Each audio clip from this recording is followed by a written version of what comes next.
Folks, this is Cuyahoga River from the East Bank Flats, cross looking at shooters.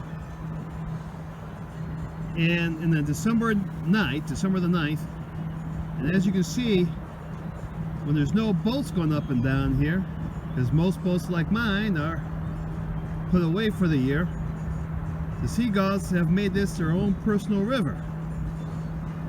I've never seen something like this before. I've been up and down here many a times.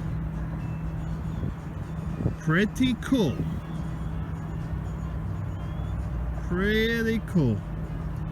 Thought this should be shared with everyone. Now I'm about to go inside where it's warm.